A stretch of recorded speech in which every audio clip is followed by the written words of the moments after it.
Hello and welcome to round 2 of the Parenting Roundabout podcast. I'm Terri Morrow and I'm here with Catherine Monaco. Say hi, Catherine. Hello. Usually on this podcast we talk about parenting issues, but once a week, Catherine and I like to get together and discuss TV, movies, books, and other entertainment topics because it's nice to talk about something other than parenting for a change. This week we're going to discuss the third episode of, is it the third episode? Yes, it is. The third episode of West Wing Season 4, College Kids, as well as a couple of episodes of The Good Place for our challenge round. But first, it was Halloween on Dancing with the Stars, complete with a shocking double elimination. Double elimination, yes. I thought at the point where they gave those envelopes to Tom and Aaron and they looked stricken, I thought, gee, I wonder if they're doing a double elimination. Nah, they wouldn't do that. And I thought maybe they're going to just not send anybody home. Yeah, I thought it could have been that. I mean, it's clear that we're coming to the end of the season and there are too darn many people because I guess they didn't eliminate somebody on. Oh, what night was it? It was the movie. The movie? No, it wasn't movie night. It was Disney. Oh, it was something. No, it wasn't Disney. It was before that. My most memorable year. No, it wasn't that either. It was before that. Okay, then never mind. It was that long ago. It was Feel Good Night of some sort. I can't remember what the exact theme was. Anyway, there was a night earlier where they didn't have an elimination. And so now I have no problem with the double elimination, but you announce it ahead of time. You announce it the week before, you announce it the week of. You don't just get to the end and go, oh, you're both going, bye. Yeah. And with seconds remaining. With seconds to go. So they have no ability to say goodbye or really do anything at all. And presumably it didn't seem like they knew. It seemed like it was a surprise. It just seemed really super tacky. Yeah. But just crazy rushed. Yeah. However, I will always remember this Halloween episode as the first time I ever saw a contemporary where somebody was wearing shoes. You go, Frankie. You go. And playing a completely creepy creep. That was an awesome dance. And I give that dance and that concept and that choreography 30 absolutely. But Frankie really didn't do very much dancing in it. I hate to say. Whitney danced the heck out of that thing. Whitney danced like 1.5 people's worth. Right. And then Frankie did a little bit in the middle. Frankie stalked. That's right. So good on her for coming up with choreography that was so captivating that nobody noticed that the star actually really didn't so much dance. Didn't even take his shoes off, you know? Well, it looked like it was raining outside. I liked that. I am all for shoes in contemporary. Mix it up, people. Yes. So that was a pretty awesome number. And he's just so cute and enthusiastic and funny. And if our listeners want to look it up, there's a Facebook Live video of the two of them. Yes. That was just completely adorable. Quite amusing. Yes. And went on for long enough that if it was an act, I think they would have cracked. So they seem to just really get a kick out of each other. Yes. So that was a memorable number. If I had been somebody who had learned a full bunch of choreography, I would have looked at it and said, all right, wait a minute. That would have been a good dance for the person with the rib injury. Yeah. But stand outside the window and glower. But he did it well, and he's so cute, and it was so creepy. Right, it was so against type. Yes. So. It's almost like he's, I don't know, an actor. Whoa. Yes. Amazing. Nicely done. So, what else stuck out? I thought that the scoring on the team dances was just noticeably manipulation. I did like the second one that scored so high better. I did think it was better. I think it was better. I don't think it was perfect, and I don't think the first one was that bad. So it seemed like the whole episode seemed to have a narrative of we're the scrappy underdogs. Jordan and Lindsay are the best. We're the scrappy underdogs. And then they have the two teams, and what do you know? Jordan and Lindsay are on one team, and the scrappy underdogs are on the other team, and the scrappy underdogs won. So it just seemed like, oh, come on. Mm-hmm. Just a little ponderous. But, you know, I don't know. It's a lot of people, if you read a lot on the internet, a lot of people read into everything, and everything is scripted, and everything is producer shenanigans. And sometimes I buy it, and sometimes I didn't. This seemed, there were too many mentions of, oh, Jordan and Lindsay are the best. Lindsay the star, not Lindsay the pro. Mm-hmm. There were so many mentions of it, and it just seemed, and then the teams just happened to fall that way. We didn't see how the teams got picked. And they showed that like one team was the top half of the leaderboard and one team was the bottom half of the leaderboard. That seems like not fair, even though that of course was the team that lost, the team at the top. Yeah, it just, I don't know. I call shenanigans. But but good night for Frankie, man. He wound up with 60. Top of the leaderboard. Yeah. Oh, Frankie. Yeah. And I didn't really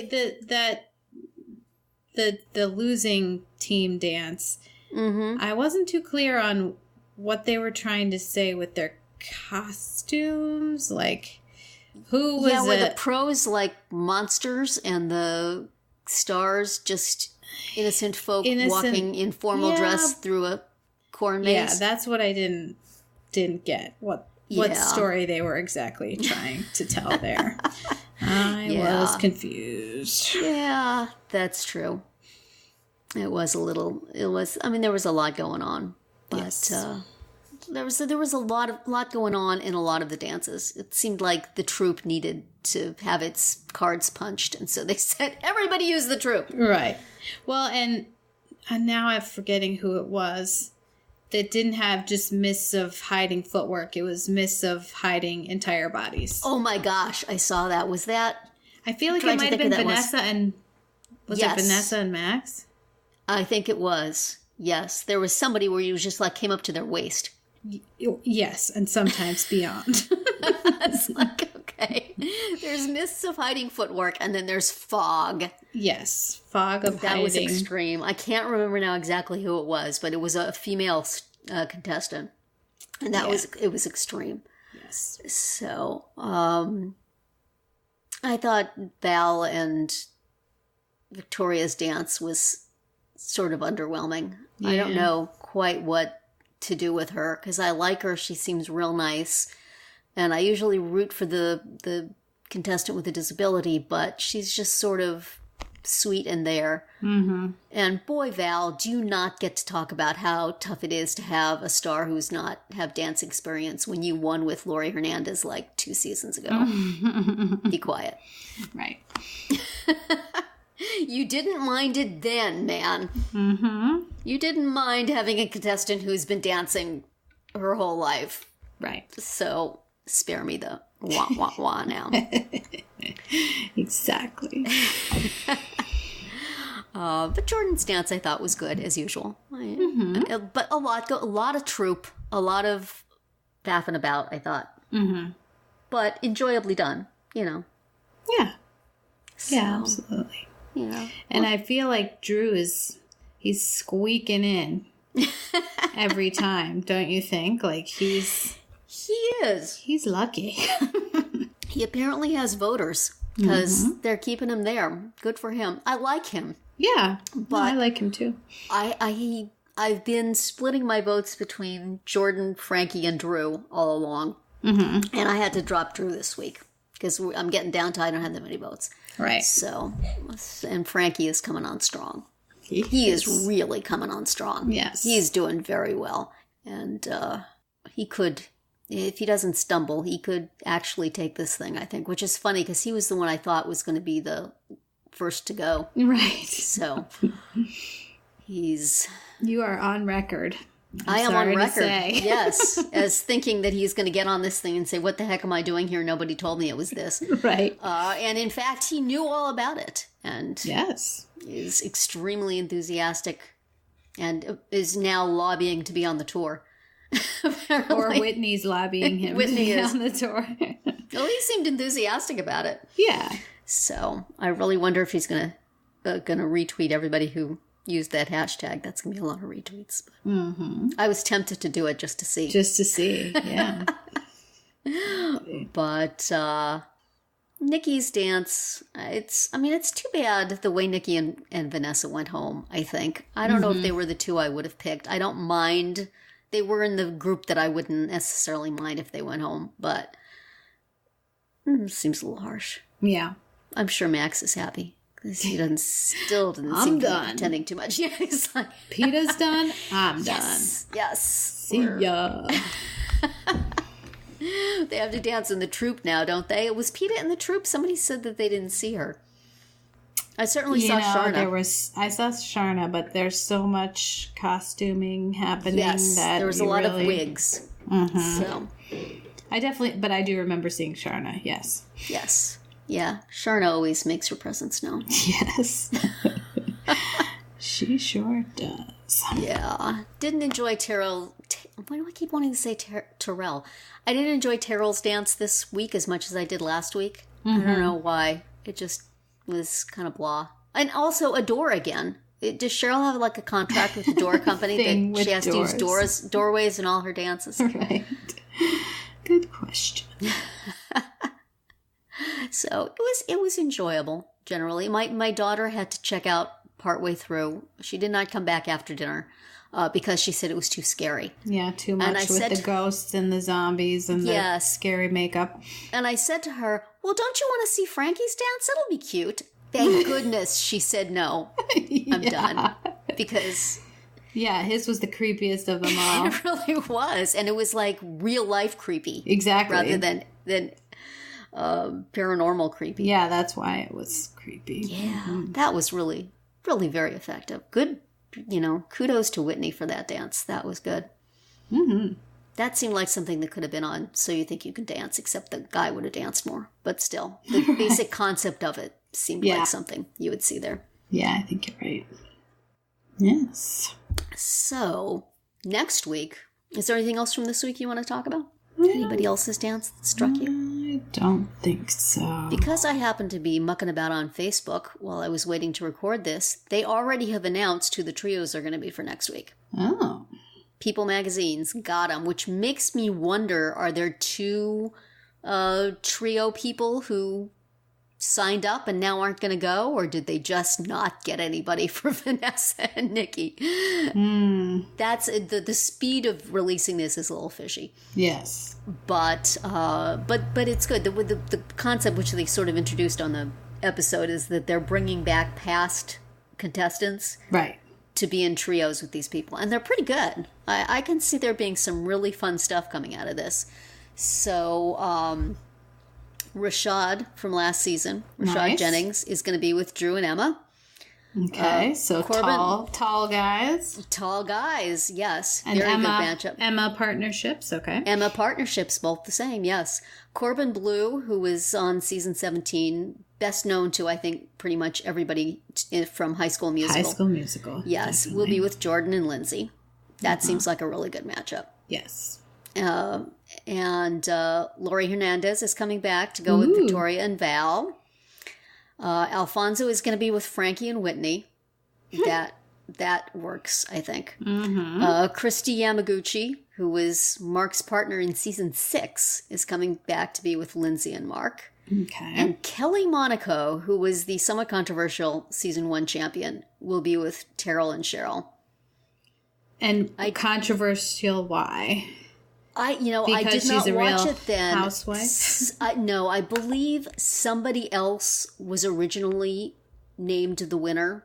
Oh. John O'Hurley, I think, was originally named the winner, and then it was switched to her. I don't really know any actual long-time Dancing with the Stars listeners who want to comment on our Facebook or on our blog somewhere about it if I'm getting it wrong, but I believe that was the way it went down. Like an Oscars thing? Like, oops, we said the wrong name?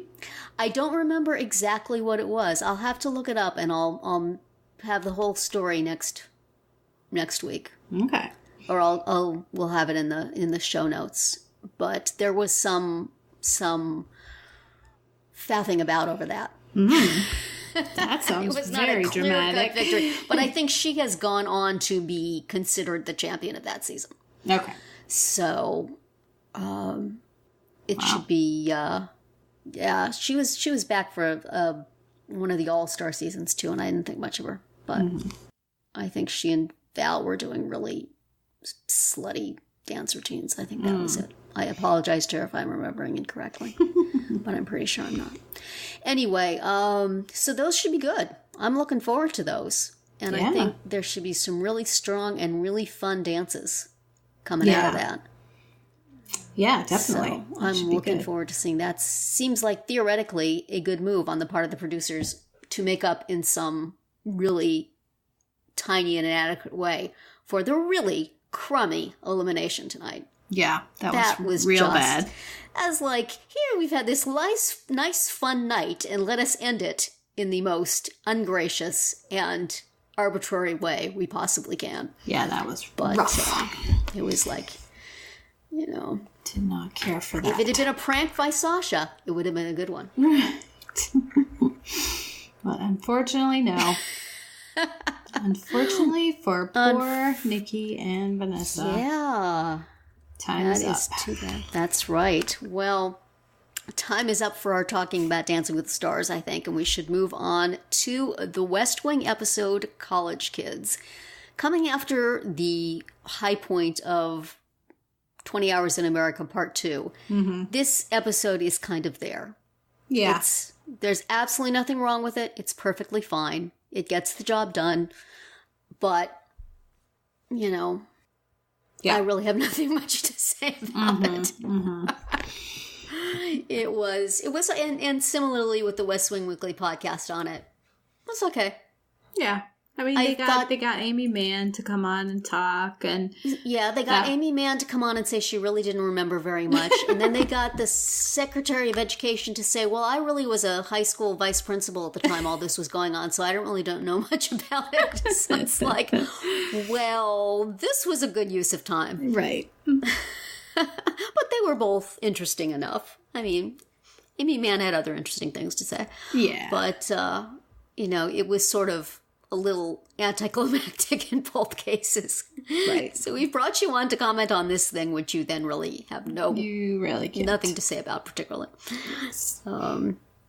But I thought it made sense for them to at least try to discuss the education thing. Yes, and that's why they brought on that guy. Right. Education secretary, even though, as he said, at the time, he was not in government whatsoever. Yeah. So, and Amy, you know, like her just, how did I get on the show? Somebody called me, I guess. I don't know. Yes. Yeah, make something up, Amy. Nobody's going to know. Come on, girl. Make something up, like Donna made up single cell paramecium. That's right. That's right, which they are now making shirts of, I think. Yes. Which that was my Halloween costume once. Was it? A single cell paramecium? It really was. And that's how much of a nerd I am. Yes. It was just like a big piece of cardboard that stuck out from around my face. With tiny little wires around the edges of it to be hair. So, yeah. Now that I've painted that picture for you, enjoy. Yeah. Anyway. Yeah, I mean, what else happened in this one? Well, we saw Amy again, and it seems that they are no longer together.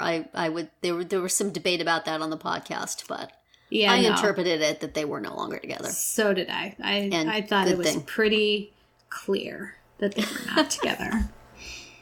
And especially not if she's now working for Stackhouse and causing problems. Oh, Amy, always causing problems. That's right. And it was okay. Yeah. Yeah. What else? And then Allison Janney at the Rock the Vote with her Yes. They were talking about her arms. I was noticing her stomach. Yes. All in all, it was a great vanity shot for Allison Janney. Mm-hmm. For sure. And otherwise, relatively, why are we hearing this? This seems like not necessary to be here. But they got musicians, so... Yeah, I mean, it just seemed like an excuse to have those musicians. It really did. And also to have like a MTV crossover by having Rock the Boat, right? It totally did. So that was not necessarily necessary. Yeah. But so that happened. And then the whole, I kind of agreed with, on the podcast, they were talking about how the way both Leo and the president were acting regarding the whole assassination thing was like way too flip and jokey about it. Like, guys, this is kind of bad what you did. Yeah, although it's one of these things where I acknowledge that it's bad, but I thought that Bartlett's stuff about getting gang jackets and gang nicknames. You thought it was funny. I thought it was funny. While acknowledging that it was inappropriate. Right. It was still kind of funny. And similarly, certainly Leo's treatment of Jordan is inappropriate, and you can make all sorts of pronouncements about it, and yet it still amuses me. Right. I still enjoy it. Yes, and his whole potato salad. If it's Milos making the potatoes. That was very funny. And the use of the, like, intercom phone in the Situation Room, like, you never knowing if someone was on the other end of it. Yes. Well, we know that Margaret is the source of all human knowledge, so I guess she needs to be listening in. It does seem rather... Yes. Unlikely in the Situation Room. It does. Perhaps it is not there when there's actually sensitive things going on. But I don't know. Yeah, the complaints against it are valid, and yet it still amuses me. Right. I don't know. Just can't. I just because I just like Leo and John Spencer, and Joanna Gleason plays along nicely. And Jordan seems to be pretty tough, so I don't worry about her too much. And you got her whole resume, which we didn't know before. Which kind of made her seem, I mean, like a great lawyer to have for this. Yeah. But not so much for Leo before, when he needed a lawyer. Like, yeah. I mean, not that she isn't a good lawyer in general, but like, all of this international stuff, then why weren't they taking advantage of that earlier? And why was she? I guess because she's, cute. And that's true. Maybe he just liked the look of her. Yeah. I have to sit next to somebody on TV. It might as well be. Right. Maybe she'll go out to dinner with me after. It's so inappropriate. Yes. No, don't be charmed by that. But I'm charmed. Stop it, Terri. And as much as I'm happy to have Debbie Fiderer taking the job and wanting the job and being around, that whole bit about her, it being okay that in the first place, it being taken seriously as a threat seems silly. And then that as long as she did it respectfully, it's cool. The whole thing just seemed ridiculous. Just put her in the desk and start. Right. We don't need all this faffing about. Exactly. We didn't need this extra little bit of personnel. Right. We already knew that she was going to get the job. So we did. We were pretty sure. It wasn't just a limited run by Lily Tomlin and she was just going to be sent home. Right. So I believe she starts in earnest next episode, and that's fun. Which you will be mentioning later. I will be mentioning later, yes, when we get to the challenge round. But for now, anything else about this particular episode of West Wing? There's more fun. There's more fun ones coming in a little bit. Not the next one, unfortunately, but in a little bit, there's more fun ones coming. So good to know. I am just marking my time through these next few. Okay. But so next, we'll get to next week later. But for this week, moving on to our challenge round. We had been hearing lots on all the podcasts. Not podcasts, that would be something completely different. on all the podcasts we listen to. We have been hearing about The Good Place, and we have been hearing all about The Good Place, including the twists that began the second season. And it still sounds interesting and sounds good. So, Catherine, you had watched a couple of episodes of it and liked it and thought that I should watch them too.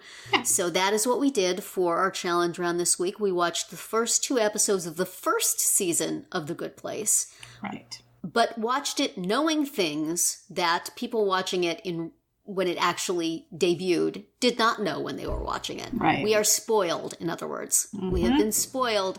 And yet we still managed to somehow, I believe, enjoy it very much. Yeah. So if you have not watched The Good Place and intend to, if you have not heard everywhere what the twist was going into the second season, cover your little ears because we're going to ruin it for you too.